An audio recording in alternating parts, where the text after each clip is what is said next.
Décision Plus est au service des investisseurs boursiers depuis 1987, au tout début de l'autonomie boursière. Notre logiciel de graphique Market Vision Plus et notre logiciel de code dynamique Trader Plus en ont fait sa renommée. Nous sommes encore ici parce que nous évoluons sans cesse et que nous servons bien nos clients.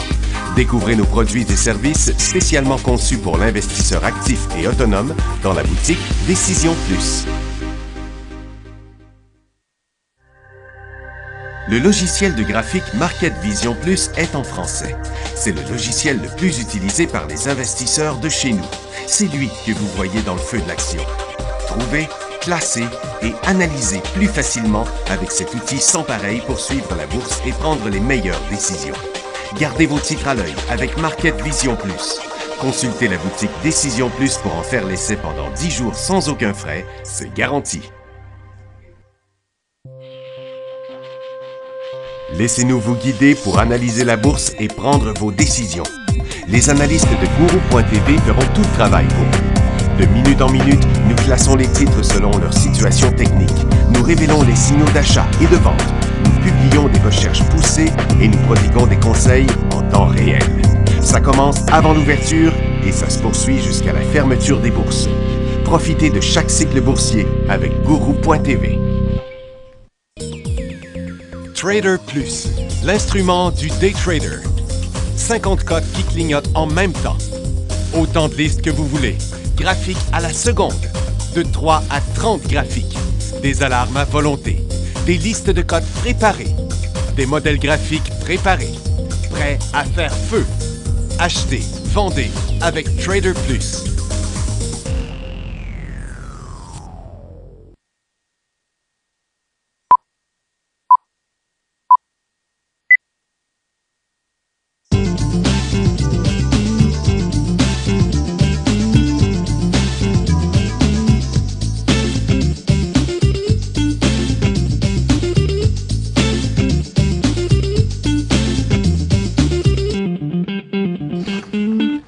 Bonjour tout le monde, bienvenue dans le feu de l'action mardi le 26 avril 2016.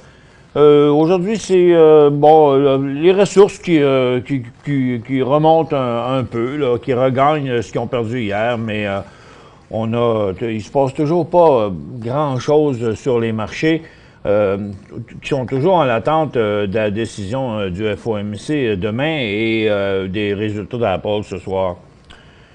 Donc, on n'a pas beaucoup de nouvelles à l'international. Il y a le dollar américain qui a continué à descendre.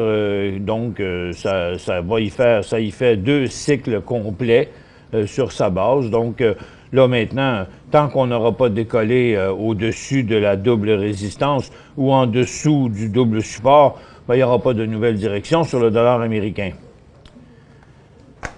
Le Nikkei a continué à se corriger lentement, donc est en train tranquillement d'annuler son dernier cycle aussi. Londres, la Chine, c'est-à-dire, a rebondi et reste neutre. Donc, on voit, le dollar américain est neutre, la bourse du Japon est dans une zone neutre, le Hang Seng en Chine aussi se déplace de côté. Donc, il y a eu une hausse au cours des derniers mois, là, une vraie hausse, qu'on peut dire. Et Londres rebondit une petite affaire sans changer la direction de son cycle. Et comme je l'expliquais hier, qui était revenu ici à la résistance passée, donc parce qu'on a fait l'aller-retour, donc les marchés continuent à être neutres. Le SPY et les autres bourses, c'est un peu similaire. Tiens, je l'ai ici. Le Nasdaq est légèrement en baisse, mais a été aussi légèrement en hausse. Lui aussi est dans une zone totalement neutre. Le Dow Jones est calme pour une 3e journée. Le SPY, c'est la même affaire. Puis le TSX, avec son petit rebond, nous donne une zone à peu près neutre aussi. Donc, on voit là, comment les marchés sont bien tranquilles. Et rappelez-vous, on est près des sommets. Ça va prendre quelque chose de bien spécial pour avoir d'important, pour être capable de relancer les marchés dans une nouvelle tendance haussière. C'est ce qu'ils disent au Japon, qui attendent les décisions de la Banque centrale américaine et japonaise, respectivement, mercredi et jeudi. Dans les résultats financiers qui ont commencé à sortir, T-Mobile était en hausse ce matin. Maintenant, il est en baisse. Il attendait 10 cents, il a eu 56 cents. BP, lui, vient de passer une formidable résistance quand même. C'est pas rien. On parle de 4 mois de sommets testés à de nombreuses reprises et le BP est parti en feu. Il attendait moins 2 cents, ils ont eu 17 cents, moins 28 % dans les ventes. Procter & Gamble, 82 à 86, le titre descend quand même. 3M, 1,92 à 1,95, le titre descend, donc les attentes devaient être meilleures. Freeport McMoran, moins 16, le titre est en baisse. Whirlpool, c'est une bonne chute, de 2,69 à 2,63 pour les revenus, 4 % de baisse des profits, 2,69 à 2,63 pour les profits et 4,7 % de baisse des revenus. Et Lilly 85 à 83, le titre est en baisse. Thomson Reuters 45 à 48, moins 1 %, mais le titre est en hausse. Et Barrick Gold 10 cents à 11 cents, le titre est stable. Canadian National Railways 93 cents à 1 piastre, mais le titre est en forte chute de 6,5 %. CN a coupé ses prévisions pour l'année, c'est pour ça qu'il est en baisse. Aratana Thérapeutique, qui a décollé, mais s'est dégonflé, a licencié les droits de développer, manufacturer et commercialiser les traitements, y compris Galliprant à la division d'animal Elanco de Eli Lilly. Les fournisseurs de Sun Edison, GA Solar et Trina Solar vont probablement perdre 20,9 millions qui leur sont dus par Sun Edison qui a déposé son bilan jeudi dernier. GA Solar n'est pas trop affecté et Trina Solar non plus. Sarepta a reçu une recommandation négative d'un comité de la FDA pour son médicament pour traiter la myopathie de Duchenne. Le panel d'experts a dit que le médicament n'a pas été prouvé efficace.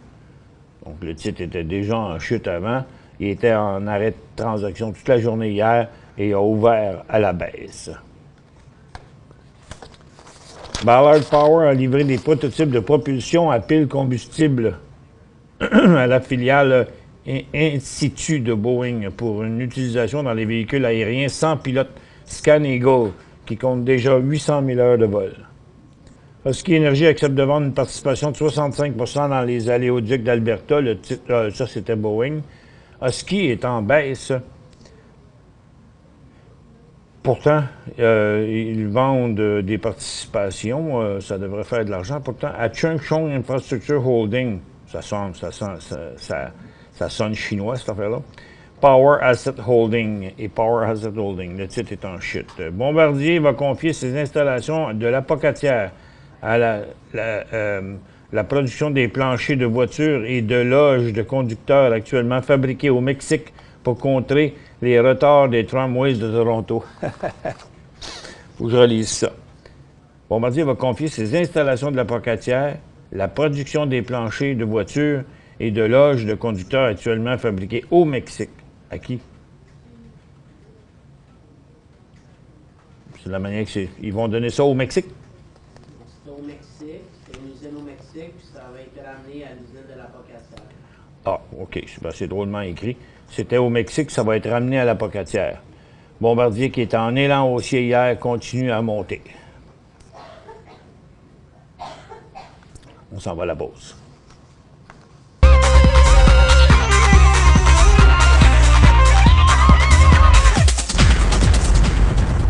De plus, d'ici 2 à 3 semaines, ils vont annoncer la création d'une deuxième chaîne de montage à l'Apocatière dans le but de soulager son usine de Thunder Bay.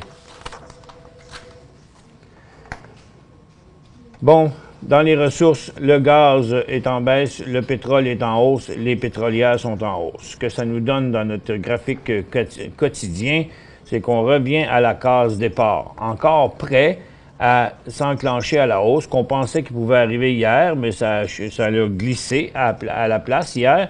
Mais là, vous voyez, on rebondit et on vient encore tester cette résistance-là ici. Donc, il y aura un signal d'achat au-dessus de 11$ sur USO UNG, lui, continue en correction. Et les titres remontent égal à leur résistance. Donc, ce serait le même signal sur les titres si ça décollait. Du côté des orifères, petite remontée des deux côtés, autant de l'or et des titres, mais ça reste coincé dans cette situation-là. Puis c'est très difficile de savoir à ce moment-ci si on va partir dans un nouveau cycle haussier ou pas, parce que c'est une zone complètement neutre qui s'allonge de plus en plus. Dans les minières, on semble vouloir établir un nouveau creux à ce niveau-ci. Donc, un creux là, un autre creux ici, tout en ligne avec sa tendance haussière. Si on regarde avec un graphique sur une dizaine de jours, vous voyez, on est situé ici, donc après une pause hier, ce qui pourrait être le creux que je vous montrais ici, bien, serait ce creux-là qu'on voit là. Donc, on est tout près du début d'un nouveau cycle haussier pour ce qui est des orifères. Dans la consommation discrétionnaire, tiens, on a un mouvement ici aujourd'hui. Allons voir qui est responsable de ça. C'est une addition d'un peu tout, là, parce qu'on a des petites hausses, comme un nouveau creux sur Auto-Canada. La confirmation encore d'un autre creux plus haut pour BRP. Gildan, qui part en cycle haussier aujourd'hui. Restaurant Brand, Thomson Reuters aussi. Donc, c'est un peu... il y a plusieurs titres impliqués là-dedans. Dans les autres, il y a Canadian Tire aussi qui confirme un autre creux plus haut que le précédent, mais le volume est vraiment, vraiment faible sur le mouvement. Donc, somme toute, ça a été, il y a plusieurs types de consommation discrétionnaire là, qui vont bien. Parmi les plus beaux, c'est Gildan et Reuters qui sont parmi les plus intéressants. Dans les télécoms, c'est juste une pause en bas d'un cycle baissier, mais c'est une pause qui teste son support présentement. Donc, en dessous de 137,50, on a un autre signal de vente dans les télécoms. Donc, on aurait le même signal ici en bas sur Bell qui inverserait sa tendance et chutait en bas de ça. TELUS, qui a déjà inversé sa tendance haussière, débuterait un nouveau cycle baissier à 39 $ et des poussières. Rogers aussi en bas à 48 $. Et Manitoba Telecom, c'est pareil. Donc, les investisseurs qui délaissent un petit peu, là, présentement, les titres de télécom. Les services financiers, c'est au calme plat entre deux signaux, puisque ça, c'est un cycle haussier et on est à la porte d'un nouveau cycle haussier ou baissier quand on sortira de cette formation-là. Dans les industriels, ben c'est CN qui fait surtout chuter, et CP aussi, à ce que je vois, qui fait chuter l'indice. Donc, le cycle haussier qui était ici, maintenant, est éliminé à moitié. Donc, le titre pourrait bien redescendre jusqu'à son support. Et le Canadian National Railways, lui, a chuté au travers de son support d'un seul coup. Ensuite, il y a Bombardier qu'on a vu tantôt dans sa deuxième journée de cycle haussier. Et je vérifie pour vous s'il y a d'autres cas. Non, c'est tout ce qu'on a.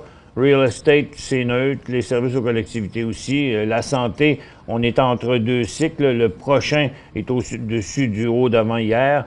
Et le cycle haussier s'annulerait et la tendance baissière reprendrait si on chutait en bas de 100.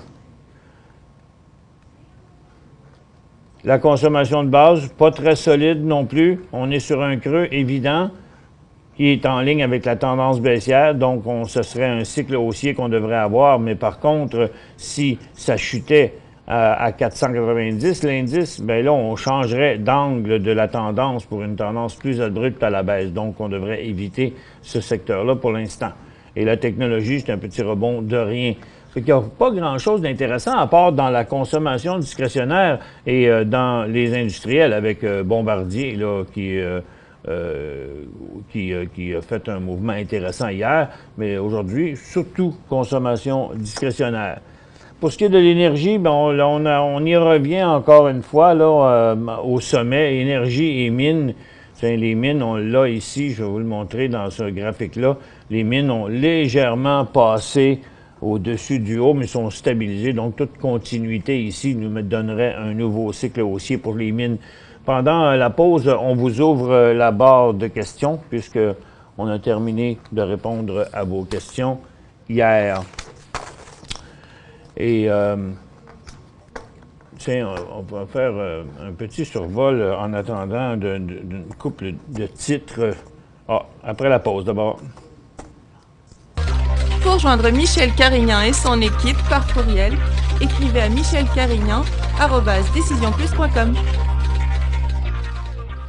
5 bonnes raisons de gérer vos investissements avec Banque Nationale Courtage Direct. Des frais de commission fixes à 9,95 en tout temps pour tous les clients et à partir de seulement 6,95 si vous êtes un investisseur actif. Aucun frais d'administration annuel si vous détenez plus de 20 000 $ dans vos comptes. La possibilité d'ouvrir des comptes enregistrés en devise américaine. Des outils performants afin de faciliter vos prises de décision. Un service à la clientèle primé et un niveau de satisfaction parmi les plus élevés de l'industrie. Pour en savoir plus, visitez le bncd.ca ou appelez-nous dès maintenant. Décision Plus est au service des investisseurs boursiers depuis 1987, au tout début de l'autonomie boursière. Notre logiciel de graphique Market Vision Plus et notre logiciel de code dynamique Trader Plus en ont fait sa renommée. Nous sommes encore ici parce que nous évoluons sans cesse et que nous servons bien nos clients.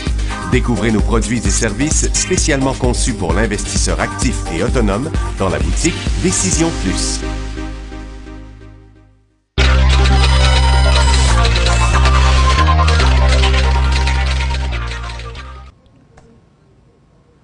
Bon retour, mesdames et messieurs. Je suis en train de faire un scan sur le marché de croissance parce que le marché de croissance a vraiment flyé au cours des dernières semaines. Il y a des titres qui roulent pas mal, là, comme Brazil Ressources. Il n'y a pas grand monde qui pose des questions là-dessus, mais c'est un phénomène quand même assez intéressant. Le titre a monté de 200% depuis mars et son bon de souscription aussi, juste lui, a fait 45,75 en 2 jours, presque doublé.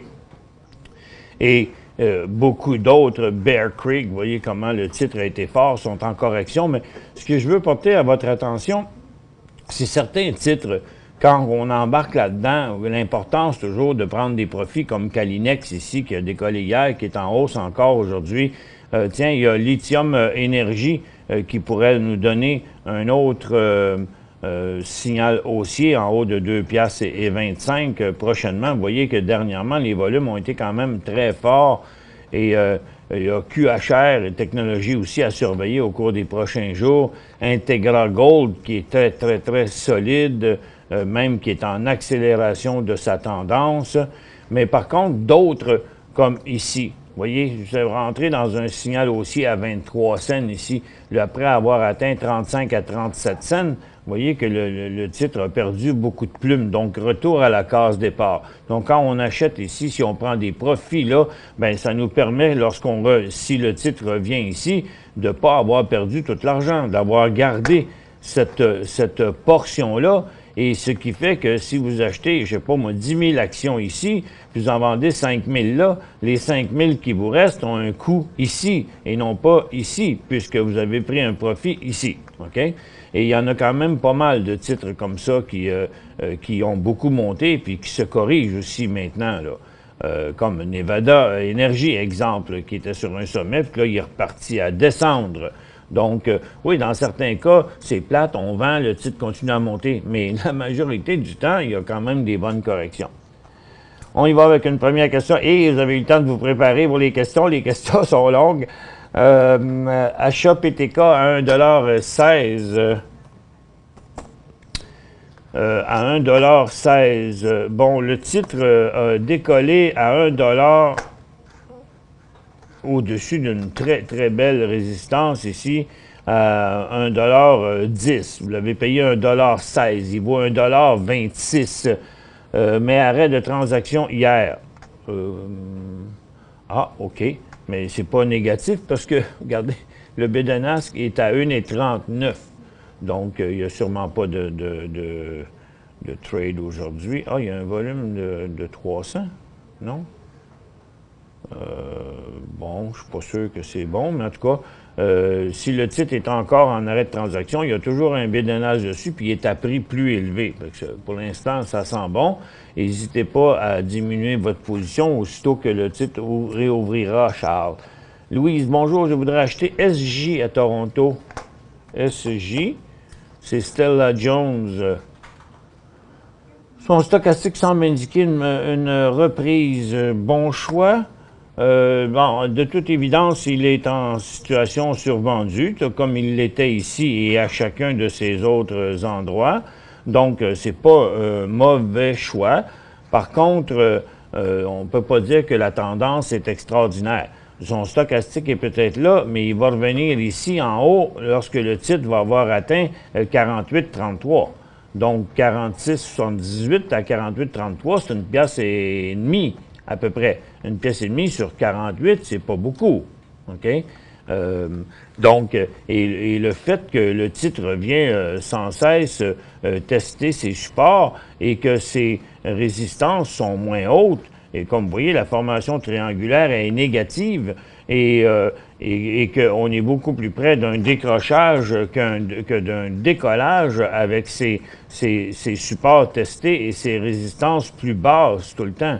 Donc, je suis pas sûr que le jeu en vaut la chandelle pour faire une pièce, investir 48,78 pour faire une pièce et demie avec un risque, ça pourrait aller par en bas.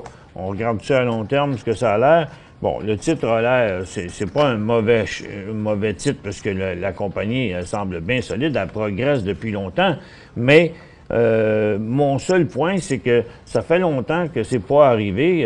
C'est arrivé ici, puis ça a changé de direction après. C'est là qu'on avait eu une situation négative. On a encore une situation négative, mais je trouve qu'il est rendu bien haut. Puis dans la situation actuelle, comme je disais, une pièce et demie à 46,78 pour une pièce et demie, c'est peut-être un petit peu un grand risque. Vendredi, MSL Toronto est en élan avec un bon volume. Il s'est corrigé. On va y aller tout de suite. MSL. Vendredi, oui, il était ici. C'est comme ça. Il est en élan avec un bon volume, vous avez raison. Il s'est corrigé. Achèteriez-vous au prix actuel ou vous attendez un prix au-dessus de son top de lundi, 2,8, 2,9? Oui, bien moi, c'est ce que je vous dis. Je pense que votre décision serait meilleure. Mais écoutez, les risques sont de quoi, là? Si vous voulez l'acheter là, préventivement, 2,4, une demi-position, genre, si vous étiez pour en acheter 2, 3, 4 000, bien, achetez-en la moitié.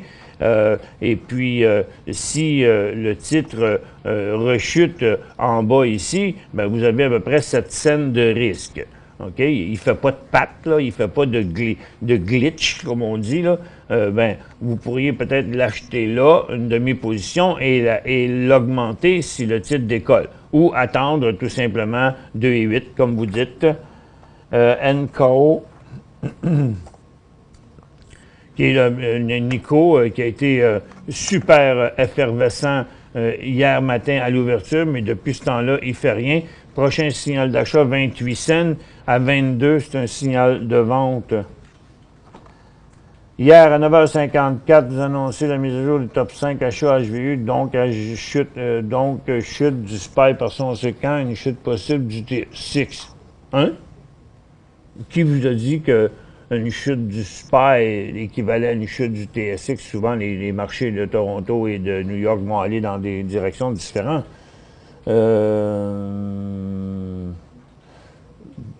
C'est pas évident, là, que ce que vous dites là. En tout cas, moi j'affirme pas ça. Expliquez-moi, s'il vous plaît. Ben, c'est ça. Regardez.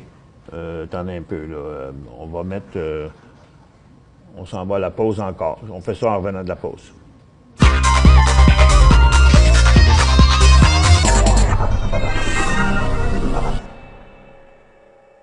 Cinq bonnes raisons de gérer vos investissements avec Banque Nationale Courtage Direct. Des frais de commission fixes à 9,95 en tout temps pour tous les clients et à partir de seulement 6,95 si vous êtes un investisseur actif. Aucun frais d'administration annuel si vous détenez plus de 20 000 $ dans vos comptes. La possibilité d'ouvrir des comptes enregistrés en devise américaine. Des outils performants afin de faciliter vos prises de décision. Un service à la clientèle primé et un niveau de satisfaction parmi les plus élevés de l'industrie. Pour en savoir plus, visitez le bncd.ca ou appelez-nous dès maintenant. Laissez-nous vous guider pour analyser la bourse et prendre vos décisions. Les analystes de Guru.tv feront tout le travail pour vous. De minute en minute, nous classons les titres selon leur situation technique. Nous révélons les signaux d'achat et de vente. Nous publions des recherches poussées et nous prodiguons des conseils en temps réel. Ça commence avant l'ouverture et ça se poursuit jusqu'à la fermeture des bourses. Profitez de chaque cycle boursier avec Guru.tv.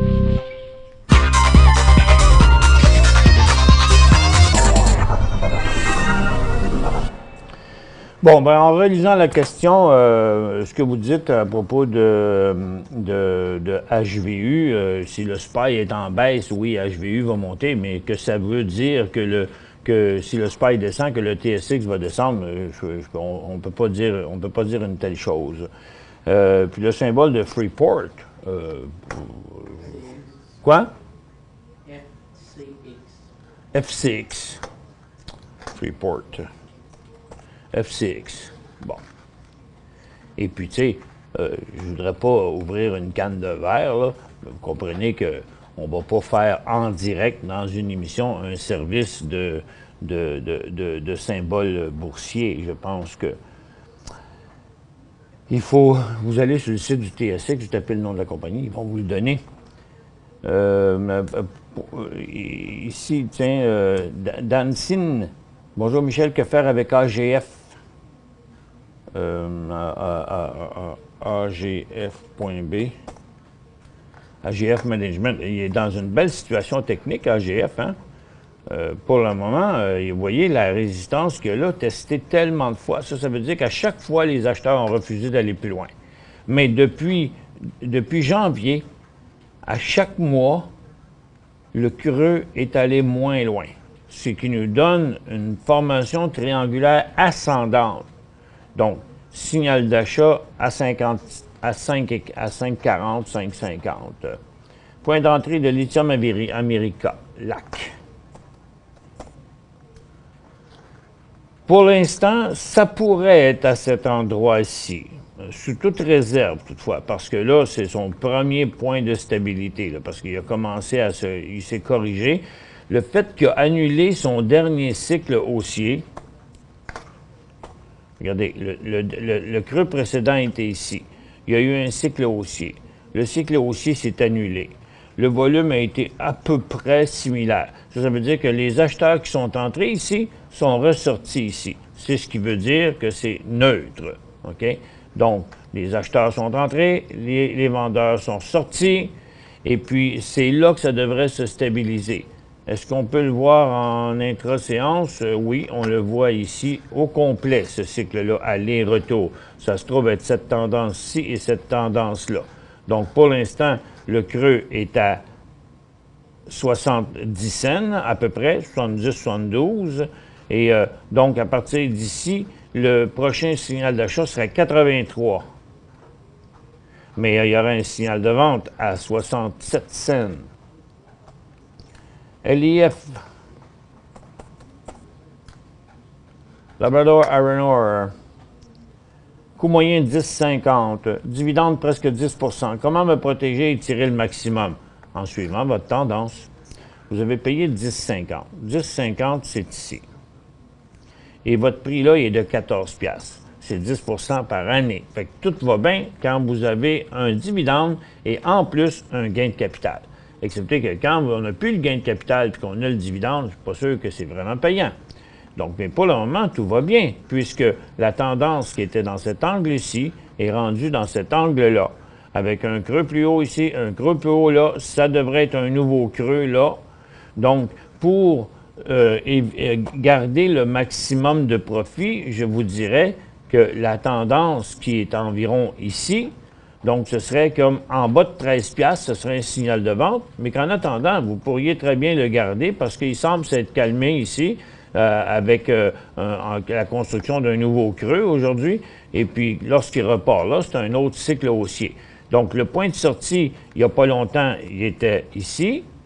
Après ça, il est devenu ici. Et maintenant, il est comme ici, OK, à 13,40. Fait que ce sera 13,40 aussitôt que Le titre, dans le moment, le point de sortie est encore en bas de 13. Lorsque le titre sera décollé en hausse, le nouveau point de sortie serait comme 13,5. Acheter 10 000 de TMM. Moldor. TMM. Timmins Gold. Le 15 avril. 15 avril, ça doit être ici. Vous avez très bien acheté ça dans un nouvel élan haussier, dans une reprise de sa tendance haussière, au-dessus d'une double résistance. Très bel achat. À 40 cents et demi, donc vous l'avez acheté là. Et veut prendre un profit à 49. Justifiable? Oui, mais vous avez deux choix. Votre prix payé est ici à 40 cents et là, il y aura un signal de vente à 40 cents. Donc, vous avez deux choix. Soit que vous mettez un stop à 40 cents, puis si jamais il part par en bas, on oublie ça, mais s'il part par en haut, vous avez encore toute votre position. Ou vous en vendez la moitié là, et vous mettez un stop à 40 cents, vous garderiez l'argent que vous avez mis dans vos poches, et puis que si, après n'avoir vendu la moitié, il redécollait en haut de 50 cents, vous pourriez reprendre une position initiale. Donc, si je me fais bien comprendre, disons que vous en avez acheté 10 000 ici. Vous en vendez 5 000 là en pensant qu'il va revenir ici, peut-être, donc vous en vendriez l'autre 5 000 là. Mais s'il ne revient pas par ici puis il monte en haut, comme vous en avez acheté 10 000 là, vous en avez vendu 5 000 là, quand il redécolle à 50, vous en achetez un autre 10 000. Puis là, à 60, vous en vendez la moitié de tout. Là, il va vous rester une demi-position de 7 500.